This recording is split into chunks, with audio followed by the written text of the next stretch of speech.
Kita semua tahu ada 6 selat utama di dunia ini atau disebut Major Strait. Dari 6 selat utama dunia tersebut, 4 ternyata berada di Indonesia. Mengapa dikatakan Major Strait atau selat utama? Benar, selat itu adalah laut di antara dua pulau. Ada ratusan sebenarnya di dunia ini. Tapi mengapa dikatakan ada selat utama? Karena selat itu dilalui oleh kapal perniagaan. Jalur niaga tersebut memberikan julukan sebagai Major Strait. Dari 6 selat tersebut, nomor 1 ada di wilayah Indonesia, yaitu Selat Malaka. Sekali lagi, dari 6 selat penting dunia tersebut, 4 berada di Indonesia, di mana kita ketahui terusan Panama, terusan Suez itu adalah selat yang di luar Indonesia. Tetapi tahukah kita bahwa Selat Malaka adalah selat yang dilewati lebih dari 100.000 vessel atau kapal niaga besar setiap tahunnya. Dan selat ini merupakan selat terbanyak dilintasi kapal, sehingga dikatakan sebagai selat nomor 1 di dunia. Kita perhatikan negara di utara Indonesia, ada Jepang, Hong Kong, Taiwan, Korea Selatan,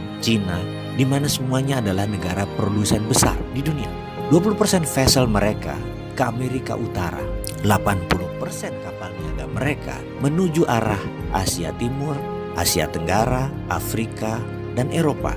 Dan semuanya melalui selat di Indonesia. Bahkan ada 18 juta barel per hari kebutuhan BBM negara utara Indonesia tersebut, di mana 80%-nya disediakan oleh Selat Hormuz, juga melalui Selat Malaka. Australia kalau mengirim barang ke negara utara Indonesia tersebut pasti melewati Selat Lombok dan Selat Makassar. Lalu Indonesia dapat apa sih sebenarnya? Jujur, Indonesia tidak dapat apa-apa dari laut yang dipakai tersebut, dari selat yang dipakai tersebut, tidak dapat apa-apa. Oke, itu masa lalu. Kalau ke depan bagaimana? Bagaimana kalau kita kendalikan selat itu sebagai aset bangsa? Peraturan internasional tidak ada yang mengatur negara archipelago seperti wilayah Indonesia, seperti wilayah negara-negara Pasifik Selatan. Kita peraturan internasional itu selalu mengacu pada aturan kontinental atau daratan.